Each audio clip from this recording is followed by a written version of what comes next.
मन को हमेशा निरंकार पर केंद्रित कैसे रखें।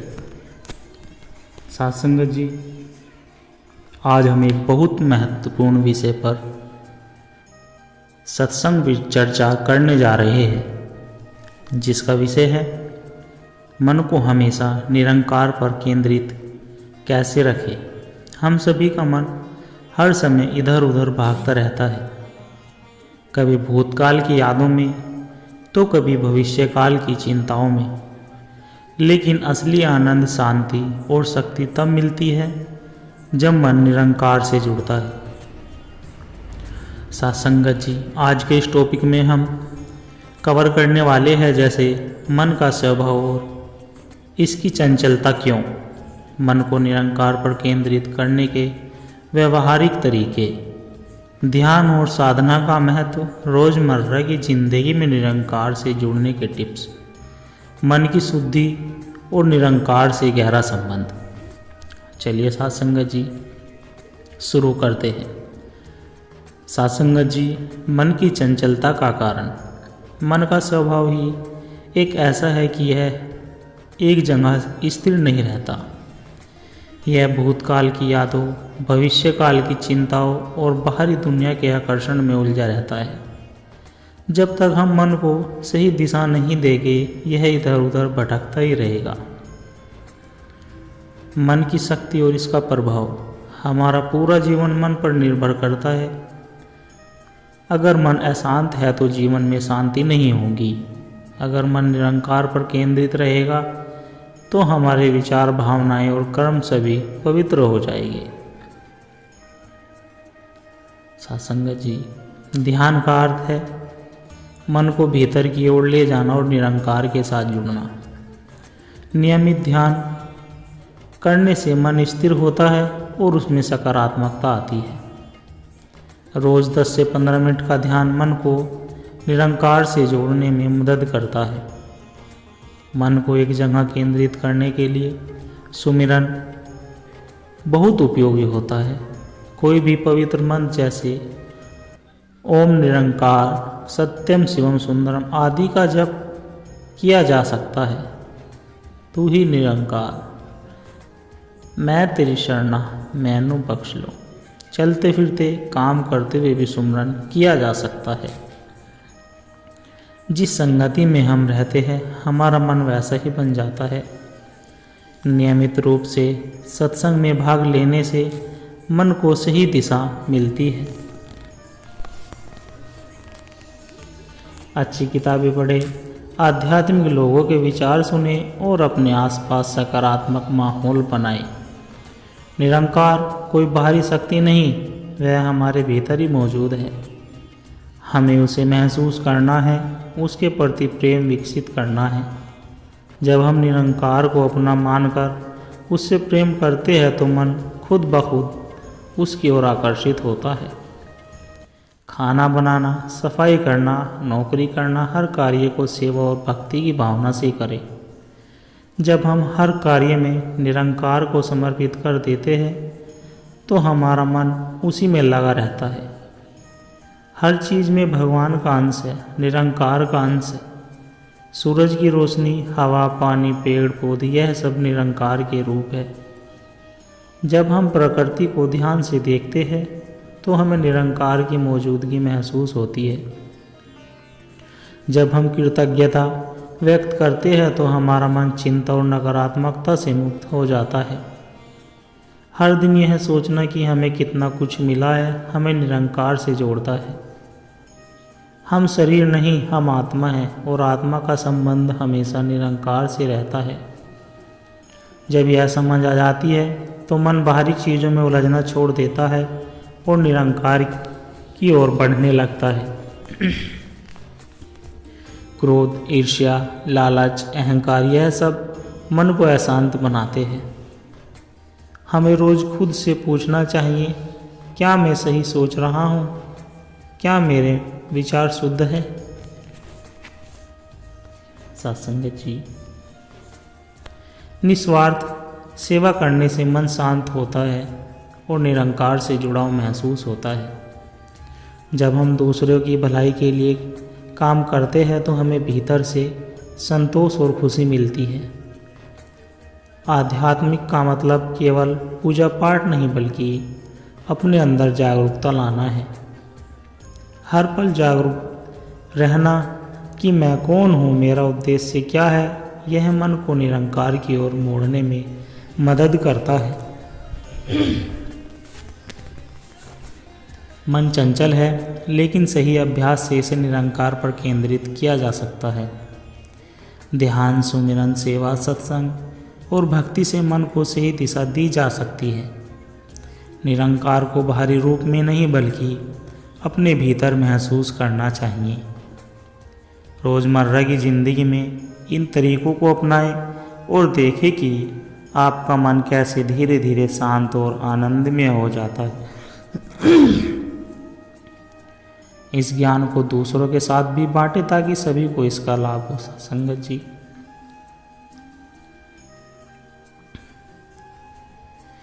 सत्संगत जी, बहुत समय पहले की बात है। हिमालय गोद में बसा एक छोटा सा गांव था, जहां एक युवक अरुण रहता था। अरुण युवा, बलशाली और बुद्धिमान था, लेकिन उसका मन हमेशा भौतिक सुखों में उलझा रहता था। उसे लगता था कि धन, प्रसिद्धि और शक्ति से जीवन में सच्चा आनंद प्राप्त किया जा सकता है। वह दिन रात अपने व्यापार को बढ़ाने में लगा रहता और अपने लाभ के लिए किसी भी हद तक चला जाता था। दूसरों की भावनाओं की उसे परवाह नहीं थी। एक दिन व्यापार में बड़ा घाटा हुआ और उसकी सारी संपत्ति नष्ट हो गई। दोस्तों ने भी साथ छोड़ दिया। अब अरुण अकेला और हताश था। उसे समझ नहीं आ रहा था कि वह क्या करे। वह एक गहरी उदासी में चला गया। जीवन उसे बेकार लगने लगा।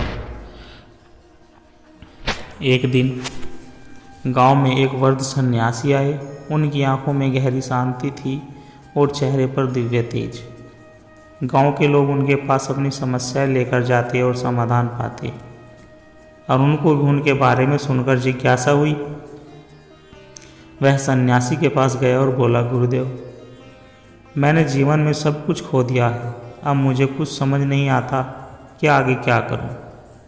क्या आप मुझे कोई राह दिखा सकते हैं? सन्यासी मुस्कुराए और बोले, बेटा, क्या तुमने कभी सोचा है कि जो खो गया वह तुम्हारा था भी या नहीं? अरुण चंकित होकर बोला, लेकिन धन, संपत्ति, परिवार, मित्र, यह सब तो मेरा ही था। सन्यासी ने एक बीज उठाया और बोले, यह बीज देखो, जब यह वृक्ष बनेगा तो इसके फल सबको मिलेंगे। लेकिन क्या यह कह सकता है कि फल सिर्फ उसके अपने हैं? अरुण कुछ समझ नहीं पाया। सन्यासी बोले, जीवन भी ऐसा ही है। तुमने जो पाया वह तुम्हारे लिए नहीं था, वह तुम्हारे माध्यम से संसार के लिए था। जो खो गया वह कभी तुम्हारा नहीं था। यह सुनकर अरुण की आंखों में आश्चर्य झलक उठा। उसे लगा कि वह अब तक अज्ञान के अंधकार में जी रहा था। उसने सन्यासी से विनती की कि वे उसे सच्चे ज्ञान की ओर ले चले। सन्यासी ने अरुण को अपने साथ आश्रम चलने के कहा। वहाँ अरुण ने ध्यान, सेवा और सादगी से भरा जीवन जीना शुरू किया।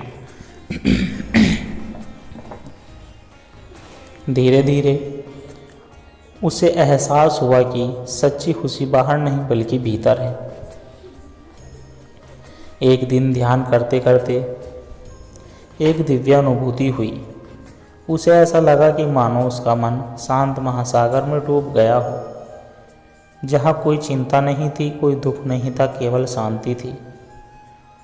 वह सन्यासी के पास गया और बोला, गुरुदेव, आज मुझे ऐसा लगा जैसे मैं खुद को पा रहा हूँ। सन्यासी मुस्कुराए और बोले, यह जीवन का सत्य है।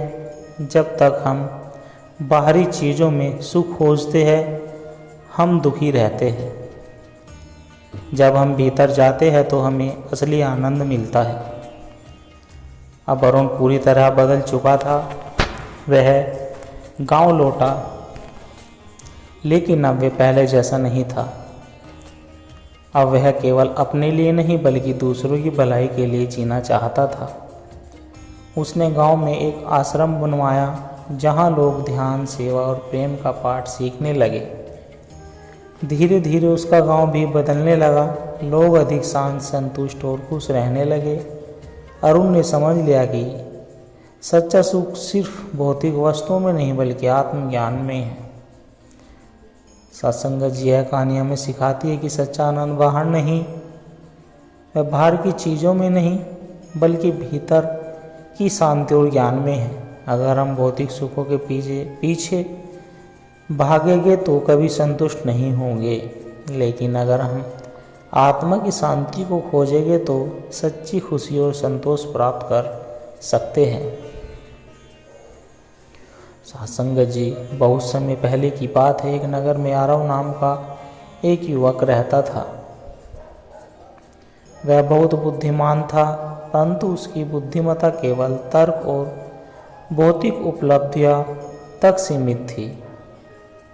उसने जीवन में बहुत कुछ पाया, धन, प्रतिष्ठा और सम्मान, लेकिन फिर भी उसके मन में एक खालीपन था जिसे वह समझ नहीं पा रहा था। एक दिन आरव ने अपने गुरु आचार्य वेदांत से पूछा, गुरुदेव, मैंने सब कुछ पा लिया है, फिर भी मैं भीतर से शांति महसूस नहीं करता, ऐसा क्यों?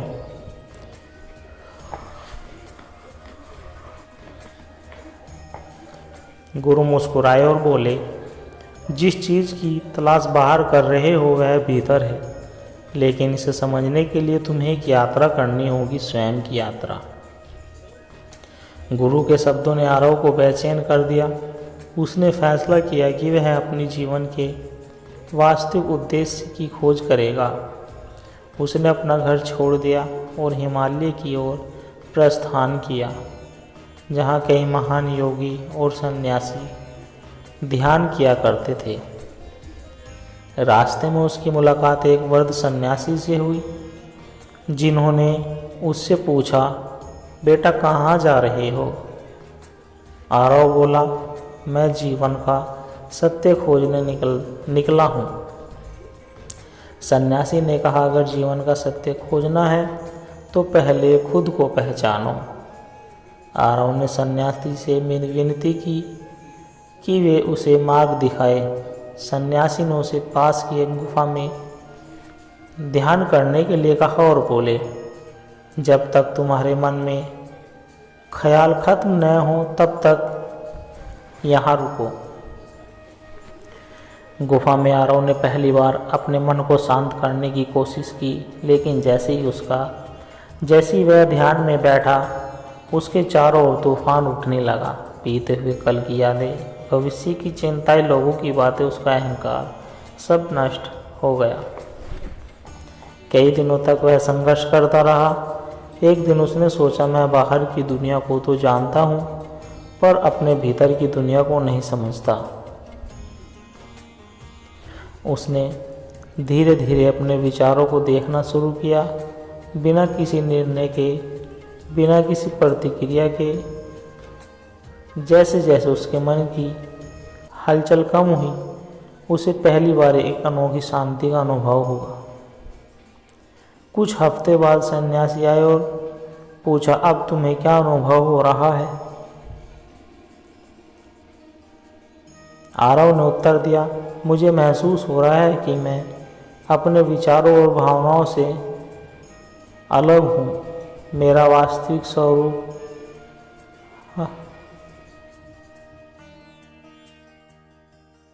स्वरूप इससे कहीं अधिक गहरा और शांत है।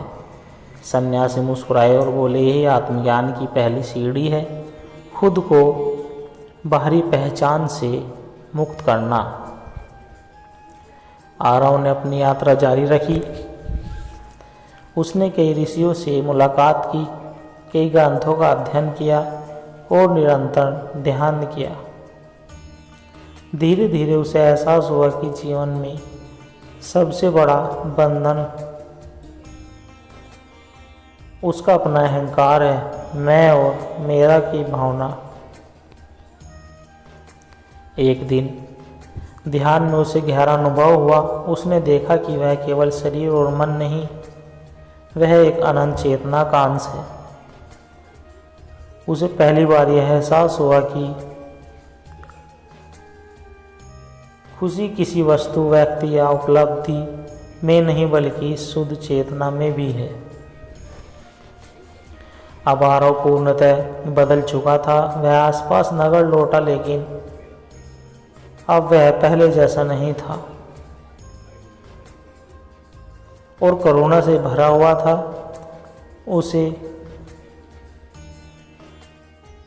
उसे अपनी बुद्धि का उपयोग केवल अपने लोभ के लिए नहीं बल्कि समाज के कल्याण के लिए।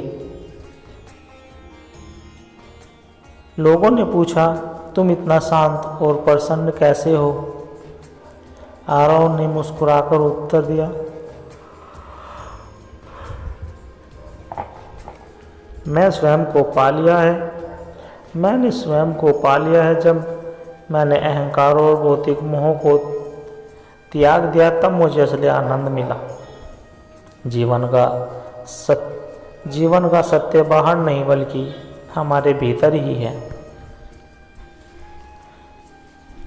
सत्संग जी कहानी हमें सिखाती है कि सच्चा सुख बाहरी चीजों में नहीं बल्कि आत्मज्ञान में है।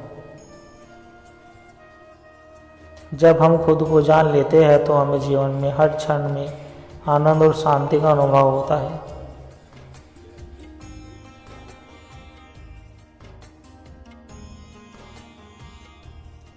सत्संग जी, हम इस संसार में क्यों आए हैं? मनुष्य जीवन केवल भौतिक वस्तुओं, भौतिक सुखों को पाने के लिए नहीं मिला है बल्कि आत्मा के विकास और परम सत्य की खोज के लिए मिला है।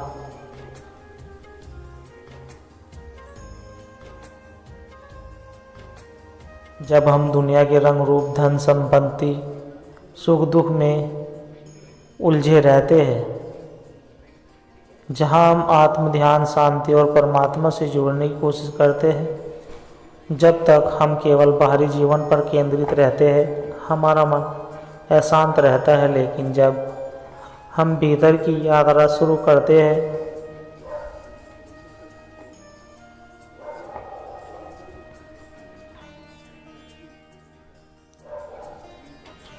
मन कभी स्थिर नहीं रहता। वह या तो अतीत की यादों में उलझा रहता है या भविष्य की चिंताओं में खोया रहता है। जब मन बाहर की ओर भागता है तो दुख पैदा होता है, जब मन भीतर जाता है तो शांति मिलती है। जब मन का नाम लेते हैं तो हमारा मन शांत हो जाता है। ध्यान हमें आत्मा से जोड़ता है और आंतरिक आनंद प्रदान करता है। अच्छे विचार, अच्छी संगति और ज्ञानवर्धक चर्चा से मन की गंदगी दूर होती है। जब हम दूसरे की सेवा करते हैं तो मन के अहंकार नाश हो जाते हैं।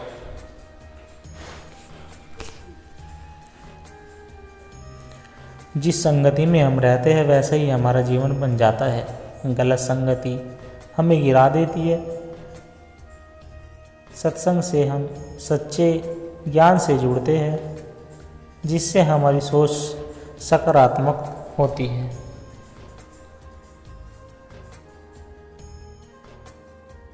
हर दिन सुबह उठकर ईश्वर का ध्यान करें। 10 से 15 मिनट मौन रहकर आत्मनिरीक्षण करें। भागवत गीता, उपनिषद, रामायण जा रहा कहीं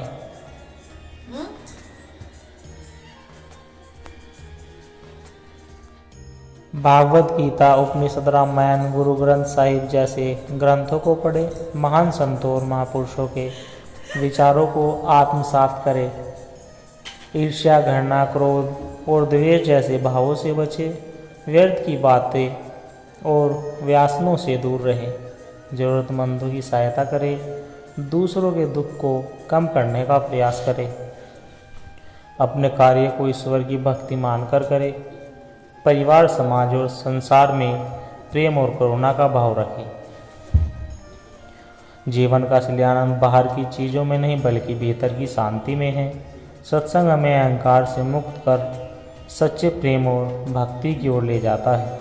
जब हम शांत होंगे तब ही आत्मा के प्रकाश का अनुभव होगा। जो स्वयं को जान लेता है वही सच्चा ज्ञानी है। सत्संग करे, सेवा करे, जीवन को सत्य और प्रेम से भर दे। सत्संगत जी दास के द्वारा कहे गए आध्यात्मिक कहानी विचार और सत्संग विचार यदि आप जी को अच्छे लगे हो तो लाइक, कमेंट, शेयर और हमारे चैनल को सब्सक्राइब जरूर कर दे। और सत्संगत जी दास को आशीर्वाद दे कि हर रोज़ आप जी के चरणों में ऐसे ही एक सुंदर कहानी विचार, सत्संग विचार, प्रेरणादायक कहानी विचार लेकर आता रहे। सत्संगत जी प्यार से कहना, धन निरंकार जी।